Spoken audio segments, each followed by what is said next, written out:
State Security Service has arrested the social media user Innocent Chukwuma for allegedly calling for a military coup in Nigeria. Operatives reportedly tracked him to Oyigbo, Port Harcourt, Rivers State, following a series of posts on X under the handle The Agroman, where he urged the military to suspend the Nigerian government. His account has since been suspended by X, making the controversial post inaccessible. However, security sources confirmed that Chukwuma openly expressed support for a takeover, claiming the military could reset the country. The SSS source said the suspect is cooperating with investigators as interrogation continues. Officials have not yet issued a formal statement as the agency no longer engages directly with the media. Chukwuma's arrest comes amid wider concerns over an alleged coup plot reportedly uncovered by intelligence agencies, leading to the detention of more than 20 senior military officers. The renewed discussions about a coup began during the recent End Bad Governance protests, which lasted 10 days and left at least 22 people dead.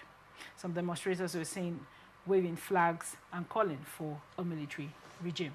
Let's talk about it now. I don't know if you remember the time of the other guy that was still caught in Rivers State.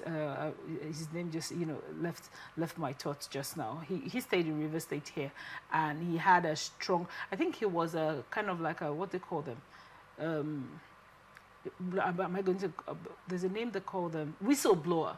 He said he was a whistleblower, and sometimes he talks about things that had to do with the government, and he was picked up also via tracking. The same way Chukwuma was picked up via tracking down to Oyigbo in River State. You live in River State, so what are your thoughts on this report? My concern is that in the Nigerian situation, this idea of one shouldn't say anything, whether even if the going gets tough, everybody should be happy. That notion shouldn't fly. In this same Nigeria, we enjoyed the ambience of when the likes of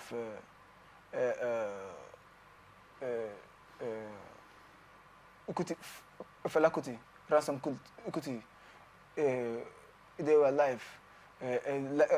Likes of Ransom Kuti, even across the globe, we have people like Ngugi wa Thiong'o, we have people, even Professor Ulensenka. These persons were not just, they were sound activists.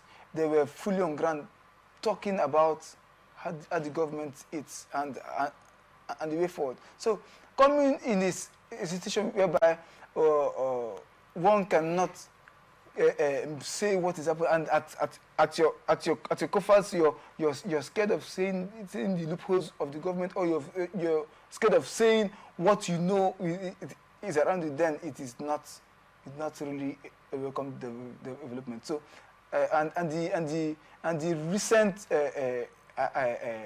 apprehending of people by the DSS and SSS around based on findings of such, I believe it is an intelligent based detective arm that should be concerned about fact finding. And if, for instance, as I am here, if I've been sent, if I've been sent to pick up somebody, to pick up somebody for the fact that he said that this person did not do well, I should look at it. I should look at, if I'm being sent, even if I'm no matter the force, at such, we should, no matter the force, no matter the uniform I wear, I should look at why did this person say this person party A or party B did not do well. I should be concerned in the factuality of such. Right. And if party B did not do well and party A is saying party B or did not do well, then I should retrieve my step to tell whoever gave that order. So please, what party A has said is right. I'm not going to pick up party A because party A have said party B did not do it. No, it is ungodly, it's uncalled for. So we, as humans, we should be concerned about where